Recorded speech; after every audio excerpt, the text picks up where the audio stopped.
Yes, ma'am, brushed through. Okay.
So today we will be looking into Gram-Schmidt procedure.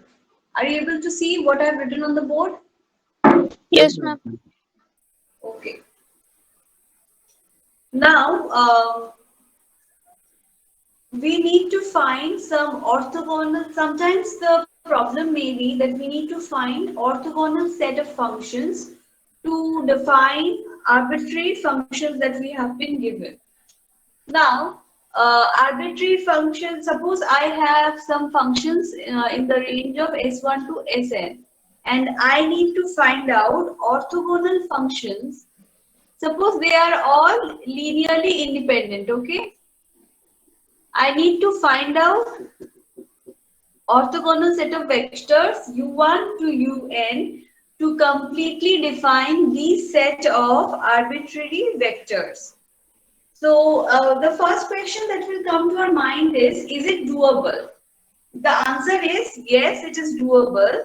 So let us now see how we can represent these arbitrary functions S1 to Sn with respect to orthonormal functions u1 to un. To start with, we will be first representing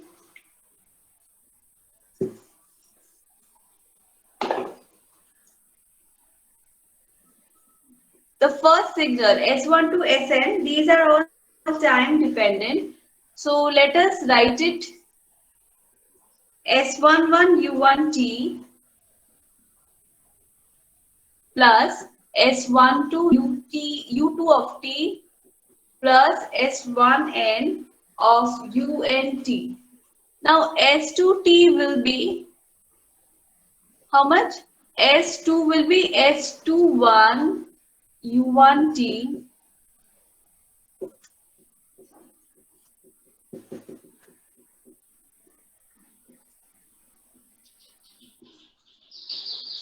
Similarly, we can go on and we can represent Sn of t is equal to Sn over here 1 for the first vector u1 of t plus Sn2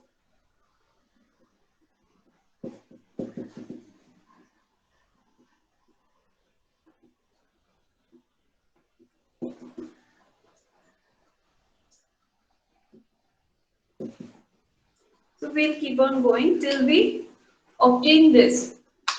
Now the question is, what are the known parameters? The known parameters to me are S1 to Snt. And what are the UIs? UIs are the orthonormal functions that we want to derive. And so that is unknown. We have to derive those.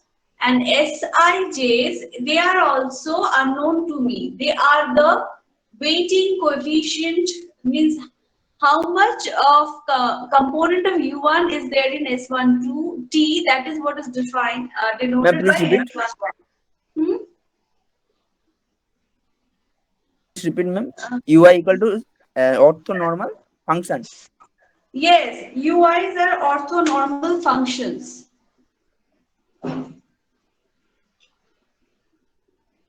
Orthonormal functions. Orthonormal means they are both orthogonal and their magnitude is 1. Orthonormal.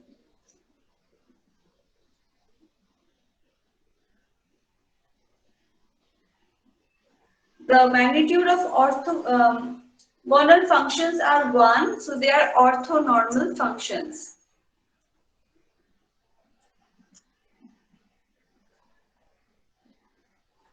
So it is easier sometimes to represent this when you will be learning communication systems, the digital communication. You will know why we are so looking for orthonormal functions. The modulation scheme, especially when you go into that time, it becomes very important. So this part, they can be written in a shorter notation. That is, if we want to obtain the ith signal vector in terms of what? Sij. This can be Sij for the ith component, and this will be Ujth component. Uj of t, and this j will be running from 1 to capital N, and I is running from 1 to capital N. So this equation, these set of equations can be simplified to be written in this format. Each SI component has a contribution of the jth vector and weighted by Sij, where j runs from 1 to capital N. And this can be said for the all the vectors 1 to capital N. Now, so whether we write this way or that way, the question is same. How do I obtain the Sij functions? Now, these vectors ui's, they are orthonormal. That's what is we want to determine. Since they are orthonormal, they are satisfying few properties. What is that? Uj of t and uk of t. If I integrate this, that is equal to 1 if j equal to k, and equal to j if 0 if j not equal to k. So what it says, this is just straight from the property of orthonormality. If this is this, if these are the same vectors, that is if the magnitude is 1, so ujt and u into ujt dt will be equal to 1. If these are two different vectors, since they are orthogonal to each other, they will be giving the integration to be 0. That is autocorrelation 1, cross correlation 0. So we will be making use of this property to obtain the values of UIs and SIJs, and that way, the procedure to obtain the values are what is called the Gram-Schmidt orthogonalization procedure or Gram-Schmidt procedure. So in the first step, what it will be done is that let us assume that in the first step, all these components are made 0. So S1T will be equal to S11 Q1T. Will it not be done?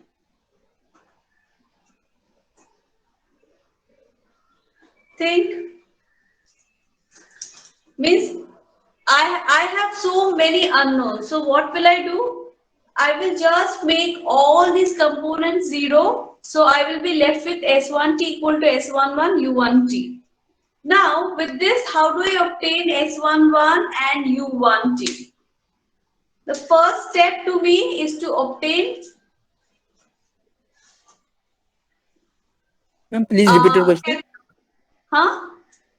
Please repeat your question. Yes, my question is I have to evaluate all the unknowns here, Sijs and Ujs. So the first step of orthogonalization procedure is to simplify the problem, all these functions are made equal to 0. So by S1t is equal to S11 U1t.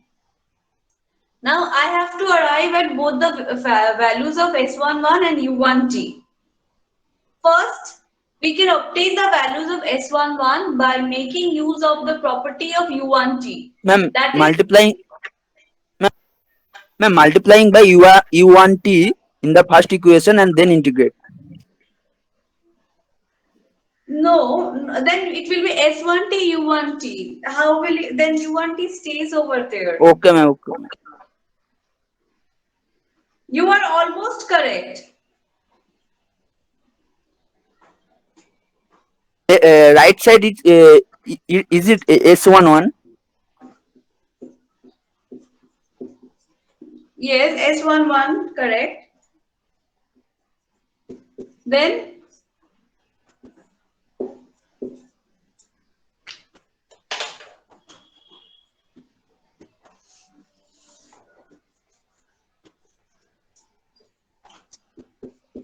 Ma'am, dividing by u1 of t.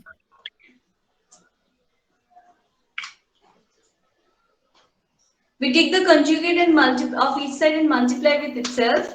So in that case, S1t into S1 square t, S11 is, or if you assume S11 is real, so this is S square 11 and U1t, U1 square, U1 star t, then if we integrate, so this one will be equal to 1, this one becomes S square 11, so S1 square t dt, and if we take the square root, we will be getting S11.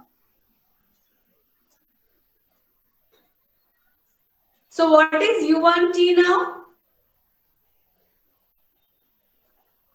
S1t is given to us, S11 we have calculated, so we can obtain U1t. You know this very simply from your vectors you learnt in class 11, that this is the magnitude of the unit vector. So unit vector is you have to divide S11 by S1, S1t by S11. Similar sort of problems you did in your class 11 physics textbook, I think, introduction. Those who were in West Bengal board, they had this Dattopal Chaudhuri textbook, I guess, and it was there in class 11.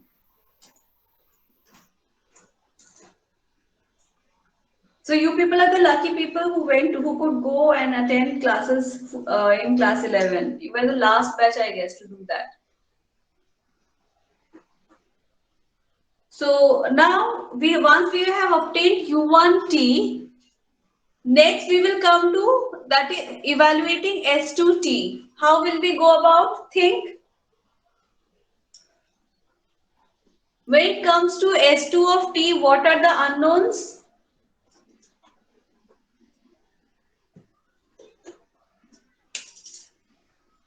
Only known factor is this term, U1 of t. The rest are unknown to me. Is it not? Yes, ma'am. I know only Yes, U1 ma'am. of t. How will I proceed? Integration over t s2 squared t dt whole to the power half, then we get s2 once.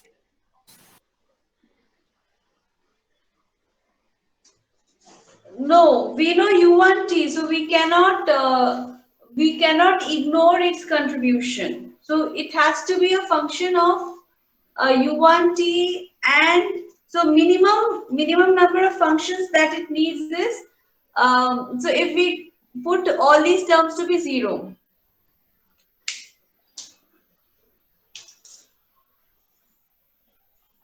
So S2t will be only two terms will be contributing to S2 of t, that is U1t and U2t. Two orthonormal vectors will be contributing to S2 of t. So when we go to S3 of t, we will be considering three contributing factors. Means the U1t has been derived for S3, U2 we will derive.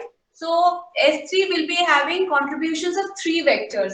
So like this, as we go on to the next step, we will be increasing the vectors one by one. The rest we will be putting zeros. So S2T equal to S21 U1T plus S22 U2T. The unknown terms to me are S21 and S22 and also the orthonormal vector U2 of T.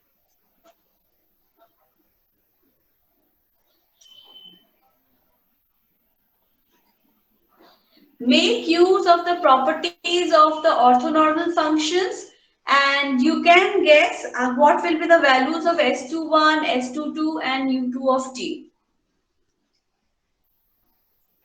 Someone had said in the first step, while we were doing S1T, someone had suggested something. Can you please think again and say how we will be deriving S2 of S21? We can multiply both sides by S2.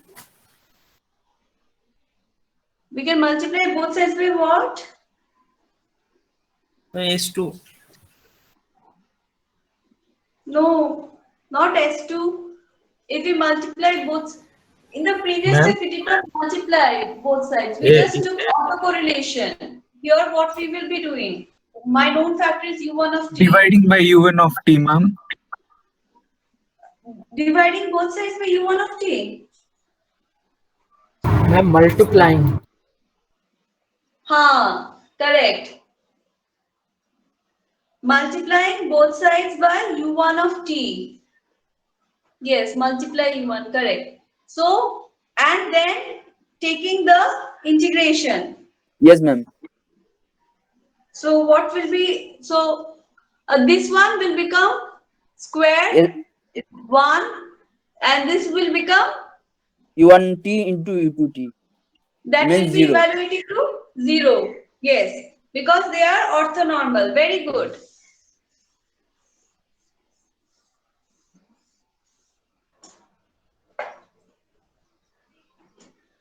So S2 of 1 will be integration over T, S2 of T into U1 of T dt.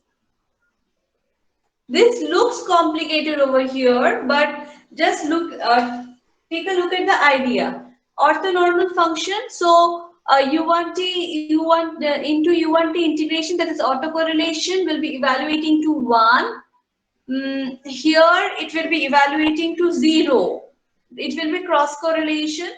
So we are just left with integration of S2T, U1T dt. So from there we can obtain S21. Now how will we obtain S22 and U2 of T?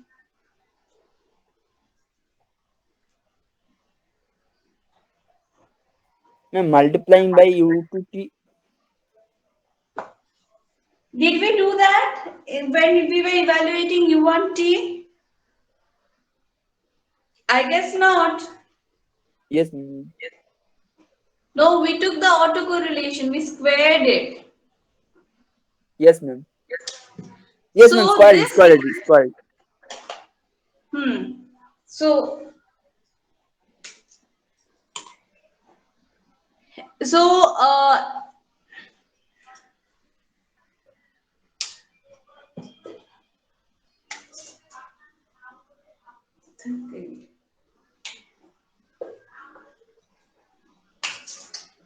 S2 of T minus S21 U1T is equal to S22 U2 of T. So this can be thought to be equal to S1 of, means this equation is same as this equation. Now can you obtain S22?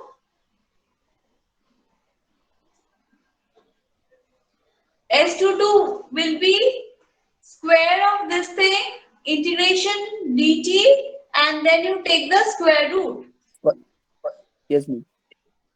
That was what we did in the previous case. So S22 will be integration over T, S2T minus S21 U1T. This looks complicated. Don't get scared by it. Don't get intimidated. This is the same. Just logically you have to think. Don't get intimidated. So S22 we know. So what will be U2? U2 will be this thing divided by S22. Yes, ma'am. All of you, did you understand? Yes, ma'am. Don't get intimidated. Just think. First thing is that when it comes to S1T equal to S11 U1 of T, and we will be evaluating the rest of the coefficients to be 0. We will be assuming, not evaluating, sorry, we will be assuming only the contribution of one vector. The rest of the vectors are assumed to be 0. Now, so S11 will be taking the autocorrelation, so that will be integration over T S1 square T dt is equal to S square 1 1. So we take the square root, we obtain S11. Once we obtain S11, so how will we obtain U1T? Simple, this S1T divided by S11 will give us U1 of T. Now when it comes to the next function, next equation S2 of T, we know U1 of T, the rest of the coefficients we assume to be 0. So contributions of only U1 and U2 are considered. We multiply both sides of S2 by U1. When we do so, we will be obtaining the value of S21.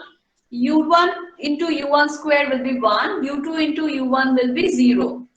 So once we obtain S21, we will be subtracting from the vector S2 the contribution of the vector U1. So that will give us this equation. After this, the procedure is same. So S22 will be square root of this vector S2 minus S21 U1 whole square dt. And U2 will be this thing divided by S22. So what will you do for S3?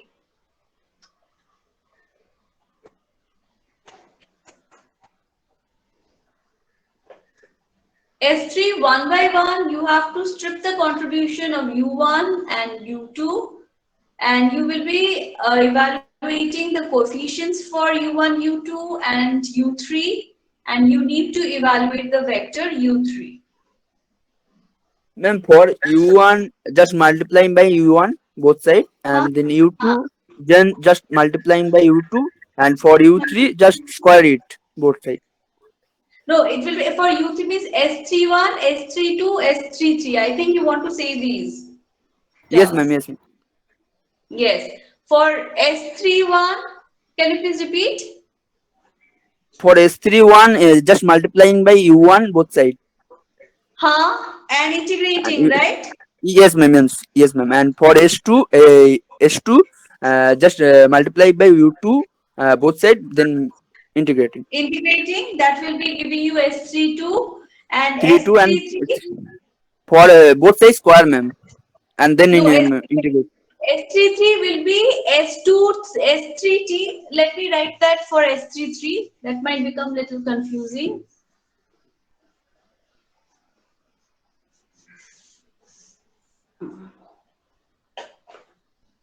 For some, not for all. S33 will be S32 minus S31 U1T minus S32 UT of T.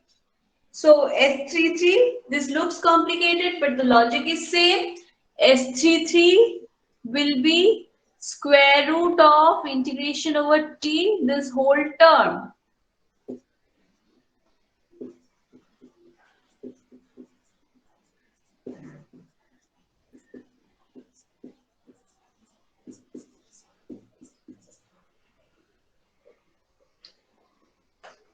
Understood? Ma'am, it Sorry, is S33. Ma'am, S33 into U3T, IG. yes. That's why I'm rubbing it off. Sorry. S33 U3 thanks for pointing it out. S33 U3 of t is equal to the S3t minus the contributions of the vectors U1 and U2. Then S33 will be square root of this whole thing square dt. Logic, you got it same. So similarly, U3 will be obtained by dividing this term by this term. So how will you obtain S4t, the orthonormal vectors for S4t? Simple. S4t integrate with multiply with U1, integrate you get S41, multiply with U2, integrate you get S42, multiply with U3, integrate you get S43. Then for S44, this will be S4t minus contribution of U1, U2, U3 square dt integrate and then take square root. So you understood the procedure, all of you? Yes, ma'am. Yes, yes, ma'am. So once you understand for U2, you will be able to understand for every other vector. So this is very easy. Though this looks this hard, it is actually very easy. Don't worry about the, this big size and so many vectors. Because once you do the problem, you will be subtracting it and this will be a small expression. Means not small for, means depending on the number of equations you have. Now, what happens if the vectors S1 to Sn, if not all are linearly independent?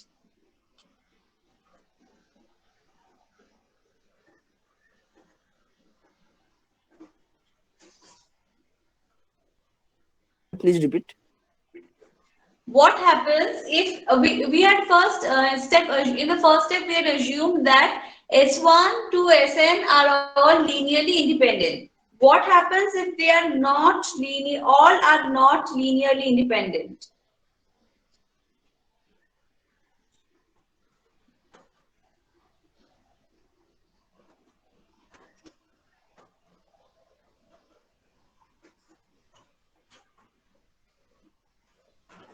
Then contribution of S1 to U2 of T should be considered, ma'am. Contributions of all the linearly independent terms will be considered. So how many orthonormal functions we will be getting?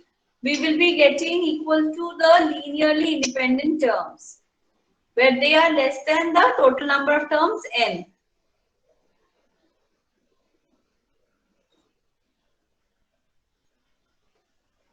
Is it okay? Just think.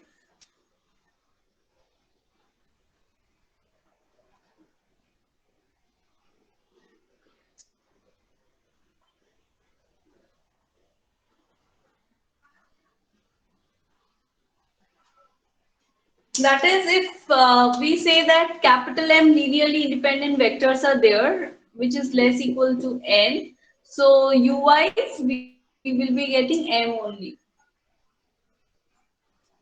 Now this breaking up into this u1 to un number of vectors, is this unique or this can give other set of vectors also?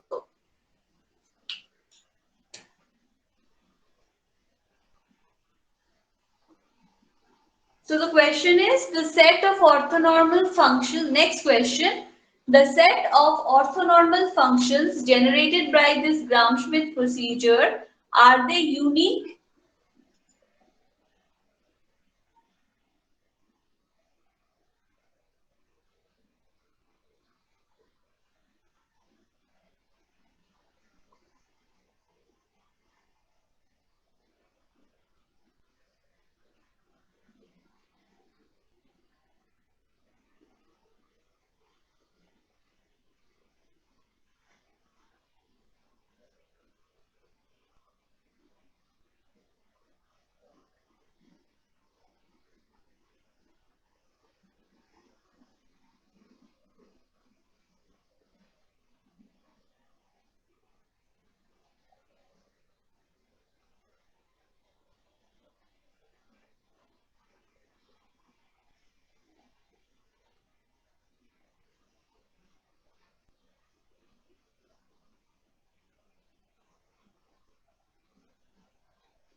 Hello, are you there? No, I think it's Yes, unique.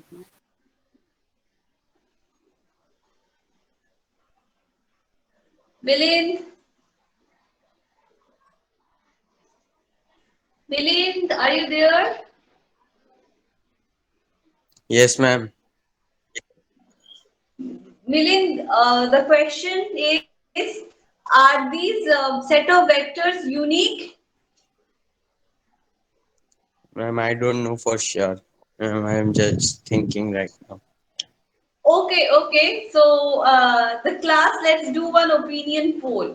If you think that the set of vectors generated by Gram-Schmidt orthogonalization procedure is unique, write Y, else write N.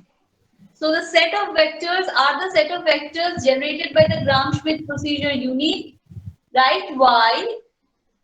If you think if they are unique, write Y. If they are not, write N.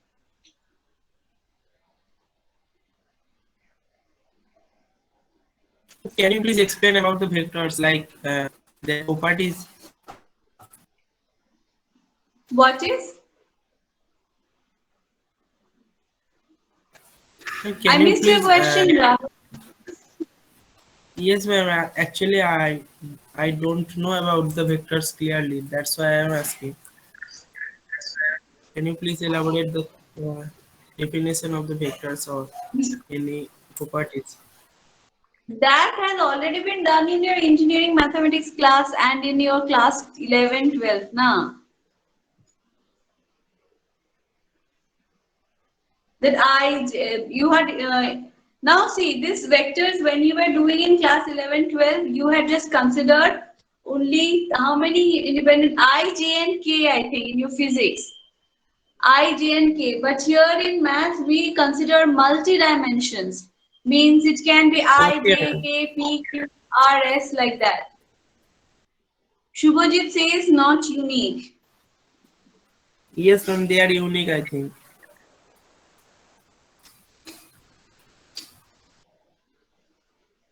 Shubham says they are unique. Priyanshu, unique.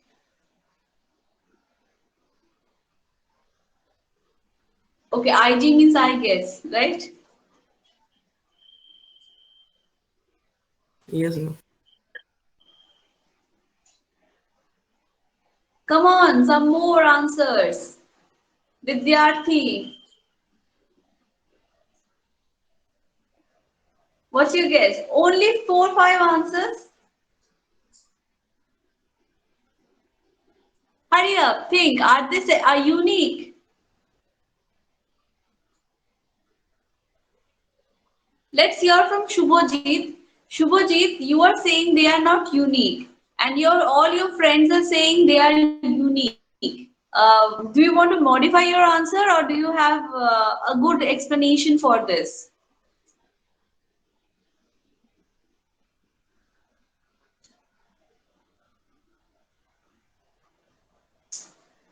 Now, Shubhajit, one more thing. Since your friends are all agreeing with the fact that they are all unique, that does not make you wrong. You are correct. So, can you please explain why? Actually, there are in general infinity of many of them. There are. See, this S11, U1T, S12, U2T. It is arbitrarily we chose for the first vector S1T that U1T is non-zero. We could have easily chosen SP, some other vector to be non-zero, and based on that, we would have obtained another set of equations. Means to understand the problem, we had first chosen U1T to be non-zero. We could have chosen U2, U3, UN to be non-zero. So based on that calculation, an entirely different set of vectors would have obtained. For S2T, we had assumed that U2 and UN were non-zero. So means U1 will be means the first contributing vector of the previous case will be non-zero for the second vector U2, sorry S2T. But any vector from the rest of the n minus 1 vectors can be non-zero according to our assumption. Means u1, u2, those things were arbitrarily that we had chosen for ease of representation. We could have picked up any other set of vectors. So similarly for u3. So based on this, we will be getting different set of vectors. So the Gram-Schmidt orthogonalization procedure is not the set of vectors given by Gram-Schmidt orthogonalization procedure is not unique. Everyone, did you understand why it is not unique? No, ma'am. Okay, let me just do it once again. Give me. So you're able to see the board. Okay. Yes. Now you see what was our assumption in the first step? Our Yes. assumption was our assumption was u1 is non-zero. The rest of the vectors we had assumed to be zero. What if we had chosen this u2t to be non-zero and the rest of the vectors could have been zero? So this u2t would have been different from this u2t. Now once we obtain this u2t, for u2 this one would be non-zero, and suppose this we are assuming to be the non-zero part and the rest of the part we can assume to be zero. Similarly, for any of these vectors we can randomly pick up, again based on that, suppose what made us to evaluate the first vector s to be s1t. We could have evaluated the first vector to be s10 of t. Again, based on that, we would have obtained different set of vectors S1, S2, Sn like that. Why should I evaluate S1 first? I could have evaluated S10 first. So based on that, again, we would have obtained different set of vectors. So that is why the set of vectors given by this Gram-Schmidt orthogonalization procedure is not unique. Let us run one example and we will be seeing why. Then the one which is given first, we assume it will be first. I have every right to choose any other vector to be number one vector for calculation.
So we have two vectors given on board.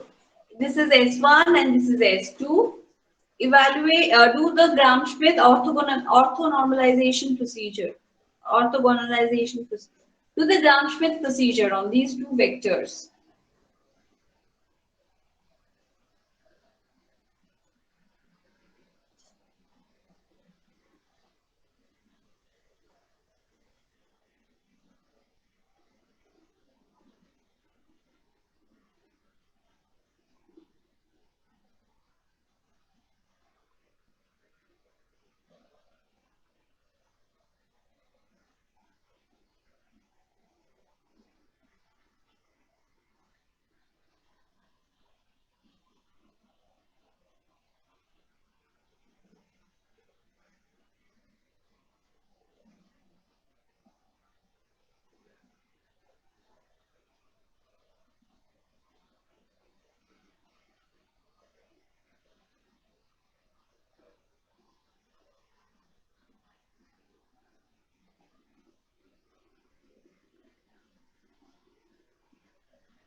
So have you done? Could you get it?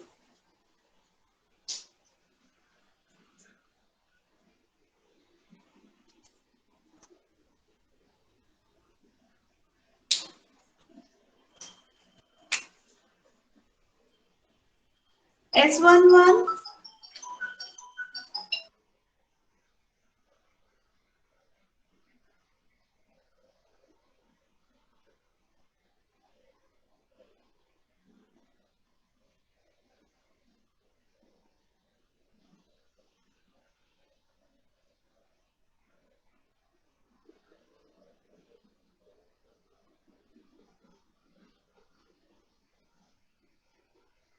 M2T.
So S11T by the same formula, integration from 0 to T, S1 square T. This magnitude is 2, so this will be 2 square Dt. So what will that evaluate to be? 2 square is 4 into T, so that square root will be 2 root 2 T. Similarly, evaluate for S21 from this. Obtain U1, then you evaluate for And 2 S21, then into you, 2 into square root of T. S11. yes. So please, so you can do it from the here, I guess. So S22 will be, what will be S21? S21 will be equal to 2 root T. If we evaluate, S22 will be also equal to 2 of root T. And S11 will also evaluate to 2 of 2 root into, T. yes, ma'am. So, okay, so all of you please brush up the materials on vectors and vector spaces from any book you feel like and do this Gram-Schmidt procedure. The rest of the topics that I need to cover, I need to discuss with Dr. Mitra and I'll get back to you. Okay, I'll end the class over here. Bye-bye. Thank you, ma'am. Thank you, ma'am. Thank you, ma'am.